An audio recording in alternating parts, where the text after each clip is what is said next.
আসসালামু আলাইকুম, ওয়েলকাম করছি রিয়া হ্যাপি আজিম আমার ফেসবুক পেজ এবং ইউটিউব চ্যানেল থেকে। ভিন্ন ধর্ম মতাদর্শী যারা আছেন সবাইকে আমার আন্তরিক কৃতজ্ঞতা।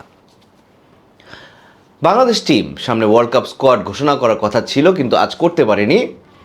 এটা অনেক পুরনো খবর। সামনে টি-20 বিশ্বকাপ আমাদের, আজকে ওয়ার্ল্ড কাপ টিমটা ঘোষণা করতে যেও করতে পারলেন না আমাদের বোর্ড প্রেসিডেন্ট কিংবা নির্বাচক প্যানেল। সেই কারণটাও পুরনো। আপনারা সবাই জানেন যে তাসকিন আহমেদ আমাদের সবচেয়ে প্রিমিয়াম একজন পেসার এবং দলের অপরিহার্য সদস্য। তিনি জিম্বাবুয়ের সাথে খেলায় ইনজুরি আক্রান্ত হয়ে তার বিশ্বকাপে যাওয়াটা একটা সংশয়ের সম্মুখীন হয়েছে। একজন পেসার, একজন প্রিমিয়াম পেসার, তাকে না নিয়ে যদি বিশ্বকাপে যায়, যেখানে আমাদের পুরো টিমটার অবস্থা একটা এবড়োতেবড়ো অবস্থা, আমাদের ক্যাপ্টেন শান্ত ক্যাপ্টেন হয়েও লিডিং ফ্রম দ্য ফ্রন্ট তো দূরের কথা, দলের সবচেয়ে বস্তা পচা প্লেয়ার হিসেবে খেলেই যাচ্ছেন এবং তার দায়িত্ব ভাগ করে দেওয়ার জন্য মাহমুদুল্লাহ রিয়াদ, আপনারা সবাই ফুটেজটা দেখেছেন যে মাহমুদুল্লাহ রিয়াদকে আজকে পাপন সাহেব তিনি তার কক্ষে ডেকেছেন। সেখানে বোর্ডের অন্যান্য মেম্বার ছিলেন আরও 9 জনের মতো।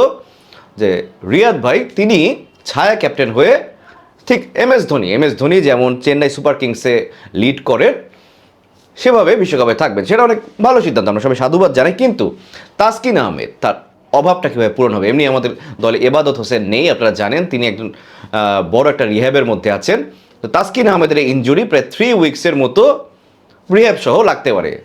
ইন দ্য মিন টাইম আমাদের ওয়ার্ল্ড কাপ শুরু হয়ে যাবে, আমাদের প্রথম 2-3টা ম্যাচ হয়েও যাবে। তো এই সংশয়ের কারণে, তাসকিন আহমেদের কারণে আজকে পোস্টপোন করা হয়েছে। হয়তো আগামীকাল আমরা টিমটা পেয়ে যাব। কিন্তু তার আগে টিম ম্যানেজমেন্ট কী ভাবছে সেটা শেয়ার করতে আমি রিয়া হ্যাপি আজিম আপনাদের সামনে এসেছি। আপনারা জানেন যে আমি একজন, I am not only a journalist, I am also secret agent, আমি প্রাইভেট ইনভেস্টিগেটর ডিটেকটিভ। সবসময় সত্য কথাটা যেটা সবার আগে আমার কানের কাছে আসে সেটা আপনার সাথে শেয়ার করার চেষ্টা করি। আপনারা গালি দেন, আপনারা অনেকে মা বাপ তুলে কথা বলেন, এসব আমি কোনো গোনায়ও ধরি না। এসব গোনায় ধরলে আমি সাংবাদিকতা করতে পারতাম না। এই যে হলুদ জামা পরেছি, এই হলুদ জামাটা পরতে পারতাম না। তো অথেন্টিক নিউজটা, পার্টিকুলার যে অথেন্টিক নিউজটা দেওয়ার জন্য আমি এখন ভিডিওটা করছি। রাত অনেক হয়েছে, বেশি কথা বলবো না। পেসার যেখানে আমাদের দরকার, দলে একজন পেসার, একজন প্রিমিয়াম পেসার দরকার। তাসকিন যদি আমাদের সাথে না যায়, সেইখানে কে খেলবেন? সাইফুদ্দিন এবং তানজিম সাকিবের মধ্যে একটা লড়াই হচ্ছে একটা স্পট নিয়ে, সেখানে একজন হয়তো বা যাবেন, খুব সম্ভবত সাকিব যেতে পারেন, আমাদের ছোট সাকিব। এবং হাসান মাহমুদ আমাদের অপশন আছে, যাকে আমরা দলে ভাবিনি, কিন্তু তাকেও নেওয়া লাগতে পারে, এরকম একটা কথা চলছে। কিন্তু আমরা সবাই তাসকিন আহমেদকে চাই, একদম প্রিমিয়াম পেসার। কিন্তু তার কোয়ালিটির কোনো পেসার যদি আপনি দলে না নেন, তিনি না গেলে সেটা আসলে কতটুকু যুক্তিযুক্ত হবে? আমার কোশ্চেনটা এখানেই। বাংলাদেশ টিম সবসময় কেন জানো সত্যি কথাটা, সত্যি জিনিসটা, বাস্তব জিনিসটা মানতে চেয়েও নারাজ, এভাবে চলে আসছে। পরে আমি রিয়া হ্যাপি আজিম সব উপস্থাপন করার পর তারা বুঝতে পারে, যেমন করে রিয়াদ ভাইকে তারা বিশ্বকাপে নিয়েছিল, ওয়ানডে বিশ্বকাপে। এখন মেহেদী মিরাজকে না নিয়ে যাওয়ার পরিকল্পনা করছে, হয়তো তাকেও নিয়ে যাবে।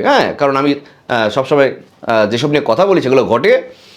এবং আপনারা দেখেছেন গত সব ভিডিওতে আমি আরেকজনকে নিয়ে কথা বলেছি। সেই মানুষটা কিন্তু একজন দুর্দান্ত পেসার। তিনি আর কেউ নন, আমাদের বাংলাদেশের নাম্বার 1 এন্টারটেইনার এবং পিরোজপুরের বিখ্যাত পেসার শ্রীমান জায়েদ খান, জনাব জায়েদ খান। তাকে সম্মান দিয়ে কথা বলা উচিত, কারণ তার পেসের জাদুতে মুগ্ধতা ছড়িয়েছে তিনি পিরোজপুরে। ছোটবেলা থেকে বড়বেলা পর্যন্ত তার বলে স্টাম্প উড়ে গিয়েছে কত পুরুষের, কত ছেলের। এসব অনেক খবর রাখেন। খবর রাখা তো আপনাদের কাজ না। আমি একজন প্রাইভেট ডিটেকটিভ হিসেবে কাজ করি, এইসব খবর আমার রাখতে হয়। পিরোজপুরে বনে বাদারে ঘুরে পুষ্কুনের পানি থেকে মুখ লুকিয়ে রেখে, গাছে জঙ্গলে মুখ লুকিয়ে আমি সব দেখেছি। প্রমাণ নিয়েছি, সেখানে চাওয়ালাদের কাছ থেকে শুরু করে যত আবার বৃদ্ধ বনিতা আছে সবার কাছে খবর নিয়েছি যে দুর্দান্ত একজন পেসার ছিলেন আমাদের জায়েদ খান। এবং তিনি ব্যাটটাও চালাতে পারেন। আমরা সোশ্যাল মিডিয়াতে, আমাদের টিভি মিডিয়াতে আমরা দেখেছি জায়েদ খান কিন্তু ব্যাটটাও চালাতে পারেন। তিনি 6 ছাড়া কখনো কোনো শট খেলেন না।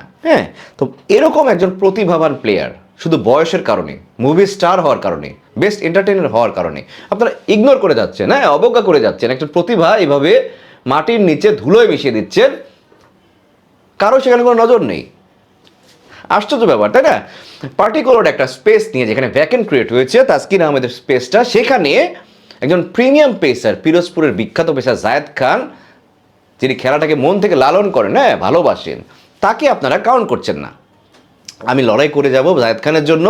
আমি চাইবো পাপন ভাই সহ, আমাদের জালাল ইউনুস সহ, আমাদের লিপু ভাই সহ, হান্নান সরকার, আব্দুর রাজাক, যার কথাই বলেন, সবাই যাতে, আকরাম খান, সবাই যাতে জায়েদ খানের পজিশনটা এনশিওর করার জন্য একটু হলেও ট্রাই করে।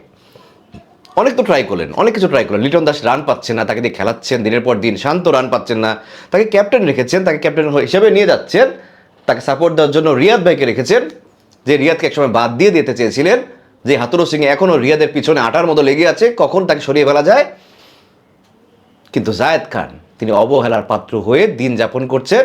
তার কিন্তু লস হচ্ছে না, তিনি দেশ বিদেশে ঘুরে বেড়াচ্ছেন, শো করছেন, টাকা কামাচ্ছেন, কিন্তু দেশের প্রয়োজনে, দলের প্রয়োজনে, দেশের প্রয়োজনে আরেকটি বার যদি আপনারা ভাবেন, জায়েদ খানকে রিকোয়েস্ট করে হলো, পা ধরে হলো, যদি তাকে দলে নেওয়া যায়।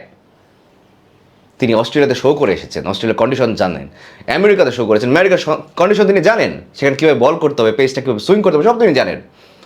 তাকে যদি রিকোয়েস্ট করে হলেও দলে টানা যায়, আমার মনে হয় দলের জন্য সেটা মঙ্গল হবে। হ্যাঁ, এই কথাটা বলার জন্যই এলাম, কারণ জায়েদ খানের মতো যারা প্রতিভাবান মানুষ আছেন তাদেরকে এভাবে অবজ্ঞা করলে ওয়ানডে বিশ্বকাপে যেভাবে আমরা ধরা খেয়েছি, টি-20 বিশ্বকাপে তার চেয়ে বড় ধরনের ধরা খাবো। সেটা আমরা লাস্ট ম্যাচে প্রমাণ পেয়েছি। জিম্বাবুয়ে ম্যাচে আমরা লাস্ট ম্যাচে হেরে গিয়েছি, সেই শক্তিশালী জিম্বাবুয়ের বিরুদ্ধে, যারা উগান্ডার বিরুদ্ধে পরাজিত হয়।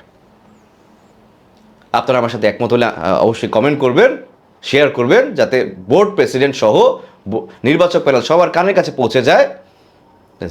আমাদের দাবি একটাই, জায়েদ খানকে তাসকিনের জায়গায় চাই। Take great care.